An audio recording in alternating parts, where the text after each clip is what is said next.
Hello, everyone, and welcome to the Gridiron Expert. I'm Connor Hibbett. We are doing something new this year on the channel where we give you team previews. That way, you can have the best analysis for the upcoming season. And today, we're going to be looking at the Michigan State Spartans. And joining me today on the show is Brendan Moore. Brendan, how are you doing? Good, Connor. Thanks for having me on. Appreciate it. Absolutely. Well, before we start getting into the team, tell us a little bit about yourself and your affiliation with Michigan State. Yeah, so I mean, Michigan State football, like I have not missed a game of theirs in a long time. And my guess is it's probably been about 13, 14 years since I've missed a game, and I'm only 21 years old. So throughout my entire conscious life, I've been surrounded by Michigan State football. My dad went to Michigan State, so he'd always turn the games on. I'd always watch the games, and then I guess my passion and love for the sport of college football grew from there. And I've always followed Michigan State. I've covered Michigan State, covered the past few seasons for Spartans Illustrated, which is the Rivals affiliate that covers Michigan State. So had a lot of fun doing that. Yeah. Well, I don't want to get into the team. The fact that you mentioned you haven't missed a game in how long you said? How long? Probably 12, 13, 14 years, somewhere around there. Okay, well, you know what? Michigan State's an intriguing football team, but that's an intriguing stat. So, what's been your favorite memory all the time regarding Michigan State? It probably has to go back to the D'Antonio years. I mean, those are probably the most fun. And like, if it wasn't for Mark D'Antonio and those teams back in, the 2015 team that made the playoff, the 2013 team that won the Rose Bowl, the 2014 team that made the Cotton Bowl, won that one with a big comeback, I probably wouldn't have the same passion I do for college football. So I think I credit a lot of my love for the sport, my passion for the sport to Mark D'Antonio and those Michigan State football teams. My favorite Michigan State memory ever, that goal line stand against Iowa.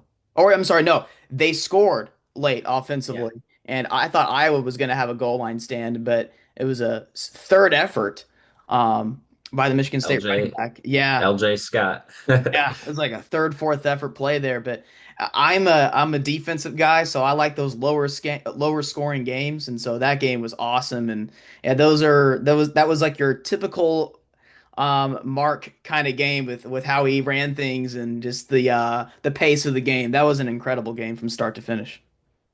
Oh yeah, I mean, if you were to draw up a Kirk Ferentz versus Mark D'Antonio game, it would look exactly like that. Like it was 13-9 before that game-winning touchdown. So I think it ended. I think it was 16-13. So that was like your prototypical Mark D'Antonio versus Kirk Ferentz game. Yeah, absolutely. That was an incredible game. Michigan State was so, and then they still are really disciplined with in the new era with Jonathan Smith. So let that be the transition into the 2025 Michigan State preview. Last year, Michigan State just missed out playing for a bowl game, but there is reason to believe with how Smith runs things that the program will only be trending up. Let's start on the offensive side of the football. There's a lot to be excited about in terms of the room for growth here because there were some underclassmen last year that really showed promise at times. We'll start at the quarterback position. What is your takeaway with the 2025 Michigan State quarterback room? I mean, Aiden Childs is back. He was I believe, a sophomore last year, so he's going to be a junior here coming up. But I thought he improved throughout the year. Struggled early with interceptions and fumbles, but I thought he improved throughout the year. So if he continues to take that step, continues to progress, I think he can be a solid Big Ten quarterback, probably a top half Big Ten quarterback. And he's a real athlete. He's probably one of the better athletes Michigan State's had at the quarterback position in a long, long time. He can run the ball. I mean, he made a few highlight reel plays last year with his legs, so if he can continue doing that and really limit those turnovers, I think he can grow into a solid college football quarterback and a kind of a potential NFL prospect. Yeah, you mentioned the talent with Childs. 13 touchdowns, 11 interceptions last season, but oftentimes he would have an explosive play and make a big time throw. Or what Childs is really good at is making something happen when it's not there. And again, you mentioned some of the mistakes, but if he limits those mistakes, there's a pretty high ceiling here for Michigan State. And when you look at who he's throwing it to, there's going to be a lot of new faces in the Michigan State receiving room. But the quality players that do return and some of the guys that they got through the portal, I find extremely interesting. I'll let you discuss them obviously here. Nick Marsh returns, and he was one of the best freshmen in the entire country last year. Again, six of the top seven receivers are gone, but Marsh is returning. What is Marsh's ceiling? And talk about some of these transfers that they bring in from the G5 ranks because these guys were pretty good for G5 players last year.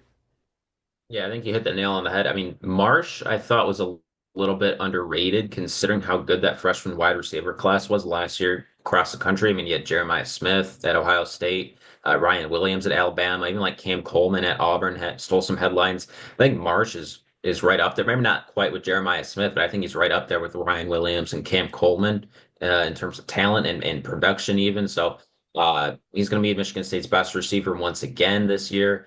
And I am encouraged by the transfers, even though Michigan State lost a lot of its key receivers. I think you said top 6 of 7. I think this can be one of their better position groups. I think they can be better than last year, to be honest. I mean, Krishan McCray did really well for Kent State last year. He's a big play threat. I mean, they call him Big Play McCray. So we'll see if that pans out. Now at the Big Ten level, Amari Kelly from Middle Tennessee, Evan Boyd, the guy from the portal, Rodney Bullard, Alante Brown's a veteran guy.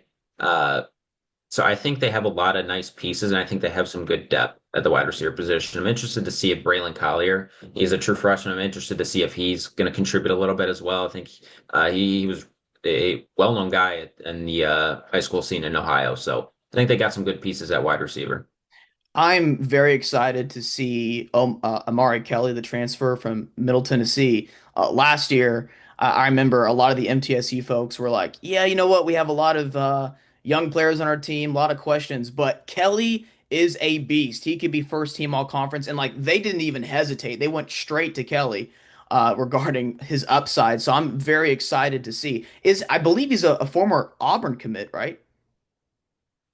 Think so. I'd have to go back and look, but he's been a couple of places, I believe. But yeah, like you said, I mean, he's a punt returner too, so he can contribute on special teams. So I think there's a lot of optimism for him to be a big contributor, special teams and on offense.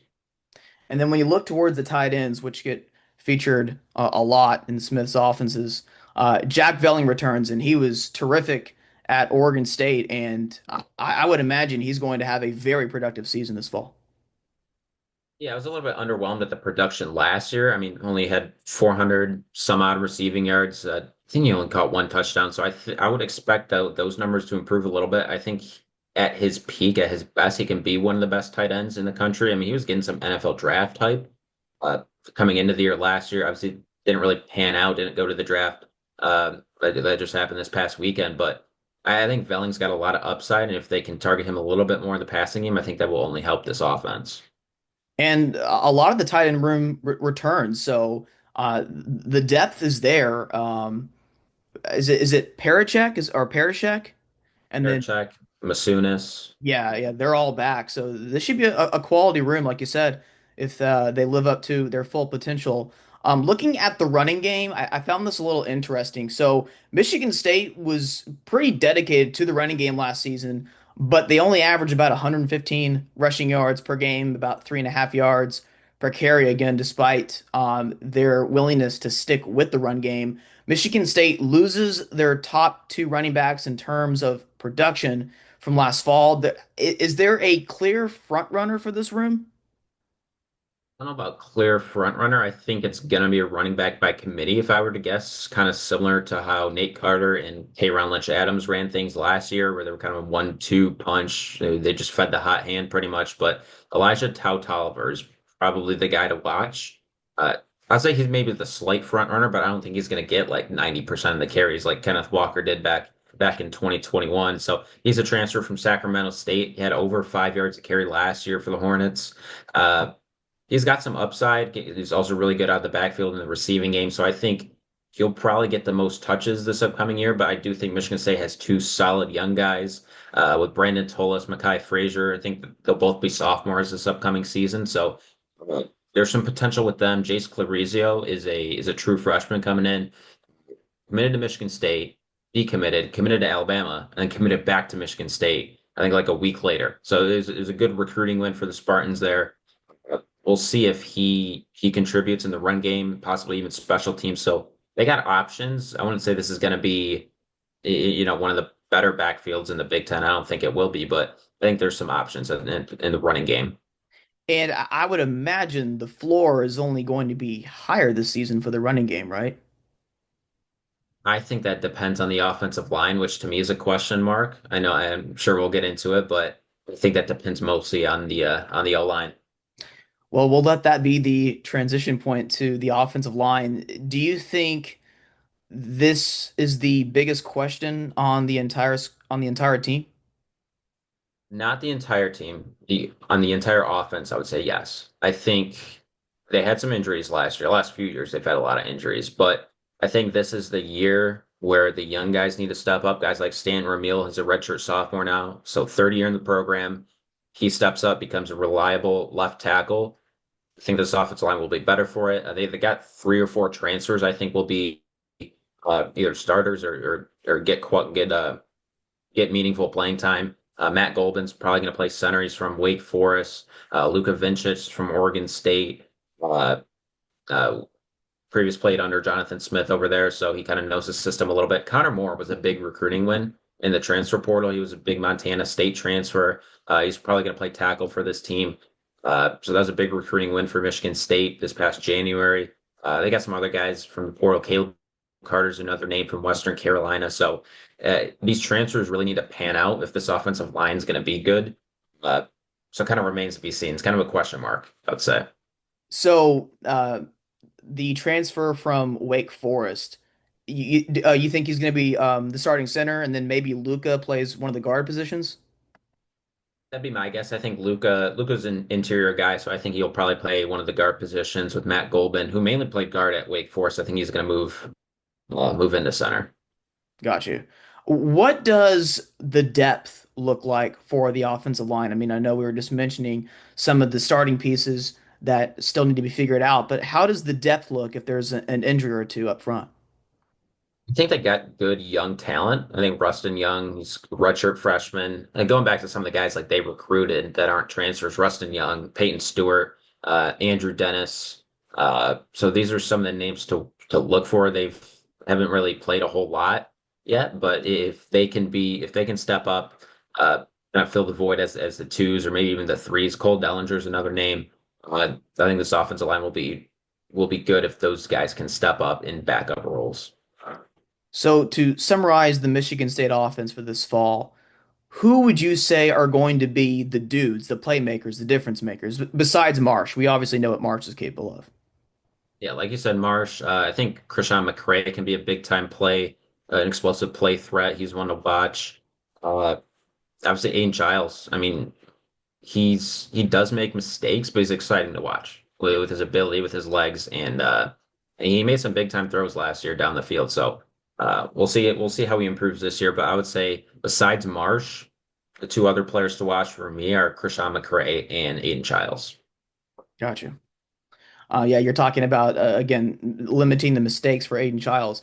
Tom Fornelli at the Cover Three podcast, he has this thing called the whoopsie daisy rate, where it's like a quarterback's like percentage of turnover worthy plays compared to the rest of their production. And so yeah, Aiden Childs is going to have to reduce his whoopsie daisy rate. I'm Um, sure he was up there last year, probably. I haven't seen the Whoopsie Daisy Ray, but I'm sure he was up there. Yeah, I don't remember off the top of my head where he was on that chart, but you're right. He was probably up there. So defensively, so Joe Rossi or Rossi is back as the defensive coordinator, returning for his second year in East Lansing. When he was at Minnesota, Joe's defenses always have done such a fabulous job of keeping things in front of them, and his defenses communicate very well. Most of the time, they do their jobs to a really high level. So we'll start up front here. A lot of production returns there. I mean, it was a pretty deep rotation last year. I believe 16 defensive linemen saw the field. How does this room look in your opinion? So I'm going to start by saying I think Joe Rossi's a really good coordinator. I think he's an excellent defensive coordinator. Love what he did at Minnesota. Thought he did a fine job last year, but I just don't think the talent's good enough on this defensive line for Michigan State this upcoming year. I mean, if you look at the sack numbers last year, they went like, I think there was a stretch of 6 or 7 games where they did not record a single sack. Now, a lot of times you just trip into a sack, like the quarterback trips on his center and falls down, and an offensive lineman completely misses an assignment. It's an easy sack. But Michigan State went like 6 or 7 games in the middle of the year where they did not record a sack. So, and the only players last year out from this team with multiple sacks are Chris Bogle, Jordan Turner, and Anthony Jones. And they're all gone. So you have no one returning that had more than one sack, I think. So there's a lot of production kind of up for grabs here, and a lot of improvements need to be made. I mean, some guys to watch at the defensive end position. I mean, Jalen Thompson's he played a lot in 2023 as a freshman. Didn't play as much last year as a sophomore. I'm expecting him to step into a bigger role this upcoming year. Quindarius Duncan's a veteran. He's been around the block. I think this is like fifth or sixth year in college football. They got some transfers as well at the defensive end, or they call it Rossi calls it the rush end position. So they got some guys, some options.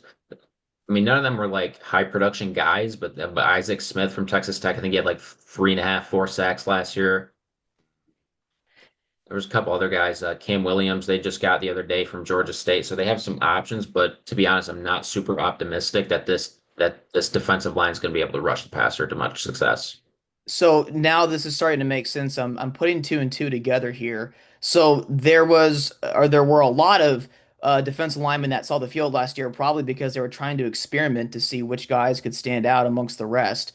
And then here late in the spring portal window, I mean, Michigan State was not really that aggressive in the spring portal until like the last week or so of the window.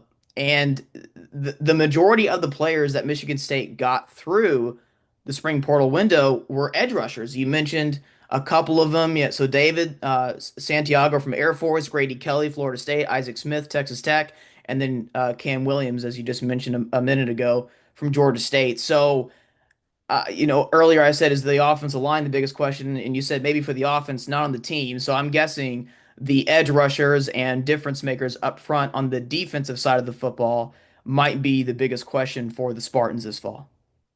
Yeah, 100%. I mean, the biggest question is definitely where the pass rush is going to come from, or even if it's going to come from anybody. Like, I don't have a good answer for you there. Like, if you were to ask me who on this team is going to get like more than 3.5 sacks, I'd be like, I don't know. I have no idea. So it'll be interesting to watch, and that's something they really need to hone in on. They need to improve on rushing the quarterback because I don't think the secondary is it can withstand that. If the quarterback has 5, 6 seconds of time per play, I don't think that this secondary is talented enough to withstand that. So, And really, there's not too many secondaries in the country that want to be guarding their guys for more than a handful of seconds anyways. So it's a really difficult job for the secondary to have to stay on their guys that long. At linebacker, so Cal Holiday, Jordan Turner, they have to be replaced. Wayne Matthews, Darius Snow will likely fill their shoes. Both had quality performance last season when they saw the field. I know they got a BYU transfer as well. How does the linebacker room look right now? yeah, I would say this is probably the best unit on the defense. And I'll take that with a grain of salt because I'm not very optimistic about this defense, just looking at it on paper. But I think Wayne Matthews is a solid player. Jordan Hall's another one. This is his third year in the program. He's a junior. He's played a lot of football. Expecting him to step up, kind of be a leader of the defense. Darius Snow has been at Michigan State for a long time. I think this has got to be probably his fifth or sixth year. He's had some injuries, had a lot of adversity. He'll probably be a big contributor for them. So yeah, I think the linebacker unit in terms of continuity, in terms of talent, is probably the best unit on this defense. They got some young pieces as well. Brady Pretzlaff's a guy that'll be a redshirt freshman. They got that BYU transfer, Isai Moa. Hopefully that's how you pronounce his name. So there's some pieces there. I think the first string is solid and should be probably a top half linebacker unit in the Big Ten. Yeah, you had more guts than I did there, having to pronounce the BYU guy. So I just said, and the BYU transfer, yeah, I was gonna let you take the responsibility of trying to pronounce his name there. The linebackers, do you think there's quality depth here as well, not just the guys having to step up to replace the top two from last year? Think it's borderline quality depth. I think there's some good pieces, but I do think the first string does need to stay healthy. Like if in terms of drop off, I think there's bigger drop off in the linebacker unit as opposed that more drop off in the linebacker unit uh, than there is the defensive line unit. I don't think there's going to be a big difference between the first unit on the D line and the second unit on the D line. I just don't think there's a whole lot of quality on that D line, but I think linebackers, I think you have quality in the first string. Second string, it's a little bit iffy. So before we get to the defensive backfield, I know you mentioned when we were just discussing the defensive line itself that you're not exactly sure who's going to stand out, who's going to be a breakthrough pass rusher, if there is a breakthrough pass rusher. From the linebacking unit, are you expecting Michigan State to have to bring extra guys to the box to get pressure on the opposing quarterbacks this fall? Hard to say. Rossi's not a big blitz guy from what I Yeah. observed last season, so I don't think they're going to be bringing a ton of pressure from the linebackers. I think they kind of like to play some like bend but don't break, but kind of limit those explosive plays. So I wouldn't expect to see a ton of blitzes, but if that's what needs to be done to get pressure on the quarterback, then that's what needs to get done. So I wouldn't expect Matthews or Hall or Snow to have like 4 sacks this year. Uh, but I do think Rossi needs to call some more blitzes. If I was in charge of the defense, that's what I would do. I remember it was the 2021 season. Rossi's at Minnesota, obviously, and statistically, overall, total defense, points given up, some of the more basic numbers and stats, Minnesota was really good defensively. But when you looked at their defensive line yards, just specifically against the run, they were not great in giving up yards per carry. And I wonder, and they didn't blitz much, but they still did a really good job of keeping things in front of them and making the opposing offenses have to work down to get down the field. They didn't really give up the explosive play. Maybe that's the equation that Rossi is going to try to equate this defense to maybe like the 2021 Minnesota defense, which I know was probably more talented than Michigan State's defense is looking to be this fall. But let's get to the defensive backfield. So this was probably the strength of the defense last season. There are a number of guys to replace. Martinez is back at safety. They did get a few transfers here, namely Malcolm Bell from UConn, the guy from Bowling Green. How does this unit look to you, both corners and safeties? Yeah, I'm a little bit concerned because they did lose who I thought was their best corner, Charles Brantley. Now, he had some durability issues, but he's at Miami now, so they kind of did lose their best corner, and they've had a lot of injuries at this position over the past few years. But I think there's some decent pieces here. Martinez is a good safety. Malik Spencer will play safety. The transfers I do think need to pan out. They targeted a lot at cornerback in the transfer portal. Joshua Eaton's another name from Texas State. He's an experienced guy. Malcolm Bell out of UConn. Nijay Burt, I would expect him to contribute a little bit as well. He played at Eastern Illinois last year. Uh, so they got some guys. They got some young guys too. Chance Rucker's one to watch. Justin Denson. I think they're both either in their second or third years in the program. So kind of expecting both those guys to kind of step up a little bit. Uh, yeah, they got some young guys, but the transfers I do think need to pan out if this secondary wants to be successful and wants to limit those explosive plays, especially because Michigan State is going to be going up against a lot of good receivers. Now Ohio State's not on the schedule, but Penn State is on the schedule, USC. So Indiana, Michigan. So they got some tough games against some decent receivers, and I think some of these transfers need to step up if this defense wants to be successful as a whole. So you talked about some of the potential difference makers with the starting linebackers with Darius Snow, Wayne Matthews, and then the guy from BYU. But in the secondary, who do you see as if this guy lives up to his ceiling, he could be a difference maker for us? I would say Nakai Martinez. He's a safety, was third on the team in tackles last year. I think he could lead this team in tackles this season. So I think Nakai Martinez is a good option. He was up there, and I think he had a couple of big interceptions last year as well. So I think Nakai Martinez is a guy to watch. He's decent in pass coverage, and he can help in run support. So I think he is probably the breakout player to watch if you were just box score watching. So I think he can rack up the tackles this year. So yeah, he'd be the one in the secondary I would keep my eye on. How and you discussed some of the transfers in the secondary. I'm going to ask you the same question for the secondary as I did the linebackers.